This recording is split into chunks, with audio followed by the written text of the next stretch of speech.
Hello and greetings from Iceland. This is it. Eruption number 12 since 2021 has just started. And this time I'm starting my overview with some tourist information because it has to be clear that this is not affecting international flights since those eruptions on the Reykjanes Peninsula, they don't produce any ash. But we are, however, dealing with severe air quality problem now in the Keflavik and Njarðvík region close to the airport. So right now it's not a good idea to be staying outside too much.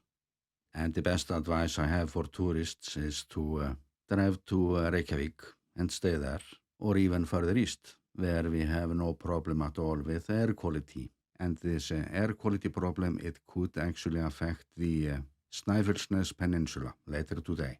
So I'm leaving links to the air quality monitors and the news in English that are updated very frequently or while the worst blows over.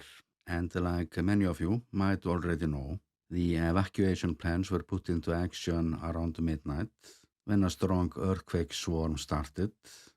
There were around 200 people at the Blue Lagoon at that time, hotel guests and staff. The campsite in Grindavík had to be evacuated as well, like the whole town actually. And what was different this time is that we got more time to prepare, or just around 4 hours. And this evacuation is of course a setback for the village, Grindavík, as the village was gradually waking up again. Some of the restaurants had opened. There was supposed to be a golf tournament there that has been cancelled. But then we knew that there was something underway. And due to the nature of this eruption, I'm actually quite sure that life will get back to normal there quite fast, but likely not as fast as after the last eruption, due to this problem with air quality that is more than usual. And that means that the eruption site is closed for tourists. And this is definitely not a tourist volcano as we define them when the conditions are right. But we don't know, however, how this will develop. So there is always this chance that this eruption will give tourists the chance to see something different. But first we need to know where this is taking us. And right now it looks as the eruption peaked at 9 o'clock this morning with a 2-kilometer long erupting fissure. And although the visibility is not good right now, it looks as this is powering down and might end up as one crater that could entertain our guests for a while. And the Met Office was not ready to comment on that today. And the Met Office was also saying that prior to today's eruption, the magma reservoir under Svartsengi, responsible for all this, it contained only 2/3 of the magma quantity that it had prior to the last eruption on April 1st. And that calculation made them come out with this timing yesterday. But as for me, that is not the main issue now. When I woke up 4 o'clock this morning, only a few minutes after the fire came up, I was very glad to see the location. So I slept well for the rest of the night. Most of the lava is flowing to the east now, away from the highway to Grindavík and the Blue Lagoon. So for this eruption to cause any damage to infrastructure, it would have to go on for quite some time. And from what I've seen so far, the eruptions that start extremely strong, they can also fade out extremely fast. So it would not be a surprise if this one would go on for some time. But it all depends on how much magma is under there. And were those calculations as for the magma quantity right? And we will soon find out. But what we know for sure is that this is not posing any threat to the town or the Blue Lagoon or any infrastructure.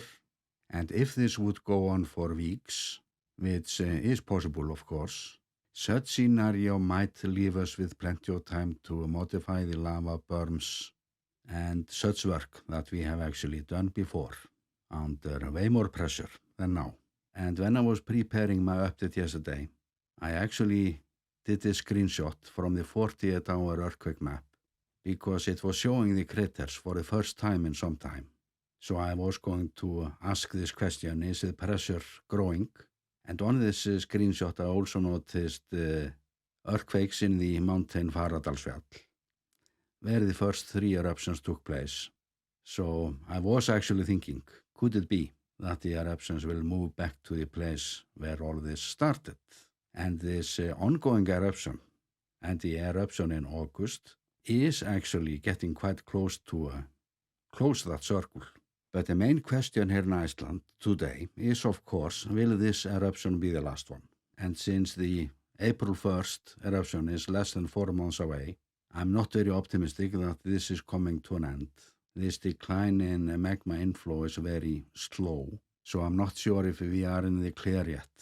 And as for the village Grindavík, we are also a bit worried that fractures under the town will move during this magma transfer, and that is not good for the extremely sensitive infrastructure there, like electricity and pipelines that are barely holding the town's grid together. So we are hoping for a good outcome there, and I will continue to report on that, since this is about so much more than just the orange stuff. And then it's a question, why am I not in South Iceland filming this already? And the reason is that I was going to use the time between tours. I just got back from the Highlands to get a new turbine installed in my old Land Cruiser. The old turbine had a little hole in it, and the first replacement turbine didn't fit, so sourcing parts took me longer than I hoped for. And when I got the car back from the shop on Friday with the new turbine, I'm having some major problems with it and still waiting for responses from the seller. And it's a bit of a bummer to go through this right now. I'm looking into that again this afternoon, and if it will be too risky to take it on the road, the 400 kilometers to the volcano, I will do my coverage from the north and work somehow around the footage problem with what I've got already.